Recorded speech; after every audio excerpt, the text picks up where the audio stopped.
Back at home, Elise carefully rubbed ointment on Mary, her heart aching for her mother. This slap must have really hurt. She couldn't stop her tears from rolling down. Silly girl, I'm fine. Mary wiped the tears off Elise's face. If they hadn't come in time, she might have been arrested by the police. And she wouldn't have been able to explain herself even if she had 10 mouths. John, come in. I want to ask you something. Mary walked into her room and John followed her in. She closed the door. There were only the two of them in the room. I'm sorry, Mom. This was my fault. John stood where he was and apologized solemnly. Mary looked up at him. That card required a minimum of 1 billion in the bank. She knew John was rich, but she didn't think he was this rich. John was no ordinary person. So what motive did he have for coming here? Who are you really, John? Mary asked again. Her expression was extremely serious. She was more worried about Elise than her own suffering. John knew he couldn't hide this any longer. He took out the sweet wrapper he had carefully kept for so many years out from his pocket. Mary recognized it in an instant. When the Palmer family had just started out, they were a small shop selling sweets. She had hand-wrapped so many sweets with this wrapper back then. 15 years ago, I was left on the streets and I wanted to end my life. But a little girl gave me this sweet and she said that if I eat this sweet, my life will become sweeter. That little girl was very kind and saved me. And not just once. I don't want such a kind girl to be hurt, and I just want to protect her. Of course Mary understood what he was trying to say. That kind little girl was Elise. John had come here and gotten close to Elise to return the favor. He had promised Mary before that he would never hurt or ruin Elise. Given his immense wealth, was there any woman he couldn't have? Mom, I know you still don't understand me, neither do you trust me fully. But I will work hard so that you can accept me. If I can't become your son-in-law, I would like to at least be your son. Earlier at the bank, John had stood up for her with such fury. That was definitely not faked. He really treated her as his own mother. Especially when he said, "This is my mother," and you dared to hit her. Mary could still feel her heart trembling. Nobody had ever protected her like this. Not even Bill. Mary started to feel touched. John really had no ill intentions. And what happened today was just a misunderstanding. Mom, I'm really sorry about what happened today. It's my fault you were bullied. It's not your fault. I took the wrong card. Let's go out. I won't tell anybody about what you told me. Bill and Elise were still outside, and she didn't want them to worry. When they walked out, Bill was throwing a fit. It's just a card. Did they have to question her like that? Bill was furious when he saw that his own wife had suffered. His eyes were both bloodshot, angry with the bank, angry with himself. Angry with himself for being useless and unable to protect his wife. Even Elise couldn't understand how a card could cause such a terrible misunderstanding. She knew there was quite a bit of money in John's card, but still. John didn't know how to explain this either. His black card was from the Global Bank Union. There were probably only about 100 of them in the world, of which 10 were sent to him. Dad, Mom, this is my fault. I apologize to both of you. Tell you what, I'll treat everyone to dinner and get Mom over her shock. It's too expensive to eat out. Mary shook her head. Now that she knew how rich John was, she didn't want to spend his money. Elise didn't have much for her to spend either. No, it isn't. As long as it makes Mom happy, no amount is too expensive. John turned to start the car.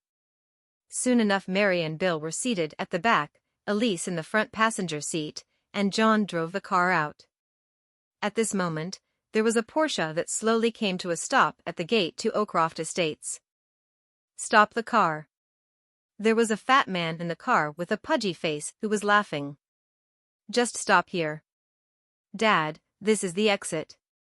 We're blocking other people's way if we park here. Are you stupid? Dallas Carter spat. Don't you know? Luxury cars are for showing off. If you stop here and block them, they might curse you with their mouth, but after looking at your car, they'll feel jealous. Get it? The two of them alighted. Dallas Carter clutched his briefcase and even turned back to make sure his car had completely blocked the exit before entering the estate. Come along, let's go get your aunt. Shortly after they left, John's car had arrived at the exit. He saw a car blocking the way in front and honked twice.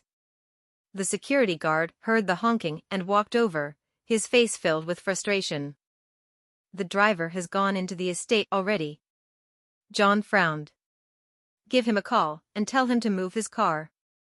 The guard immediately called the number he saw on the Porsche Service Center label and got through quickly.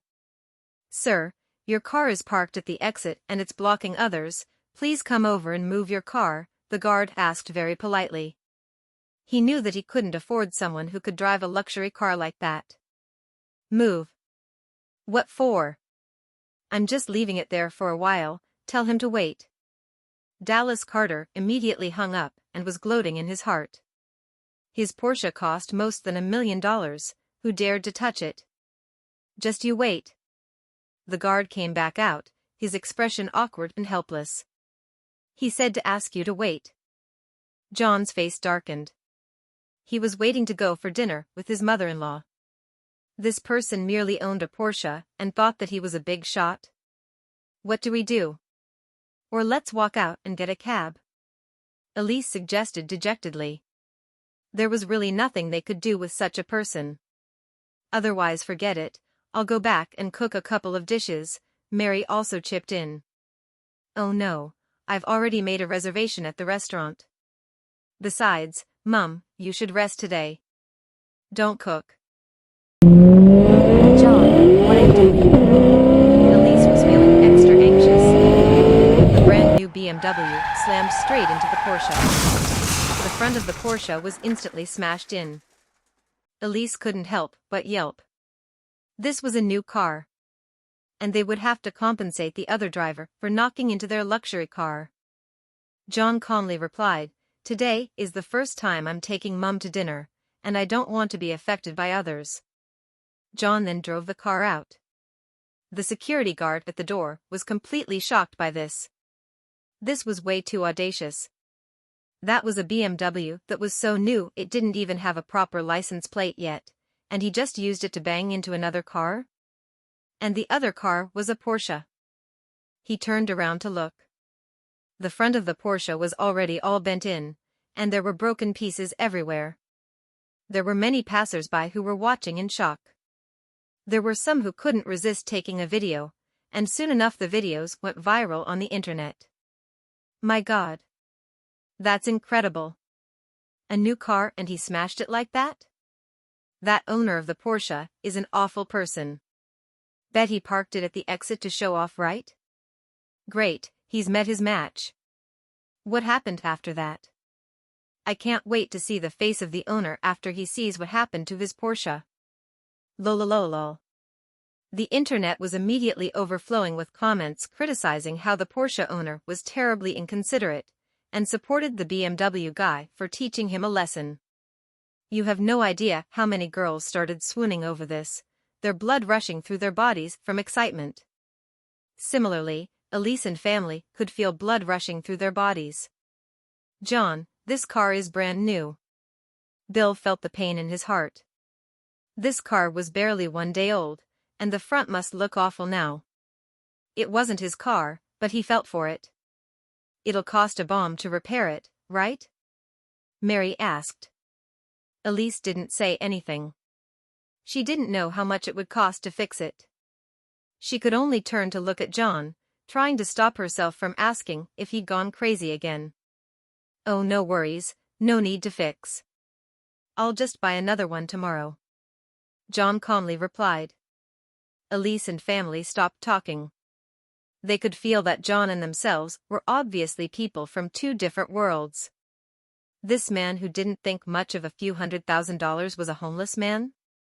Why was he willing to marry into their family? Meanwhile, There were a few people walking towards Magnolia Estates' exit. The one right in front was the owner of the Porsche, Dallas Carter. Next to him was his elder sister, Nicole Carter. She was the auntie who was mocking Mary the other day. "Sis, I got promoted and now I've been transferred to Newark Bank's headquarters. My salary's gone up by a lot.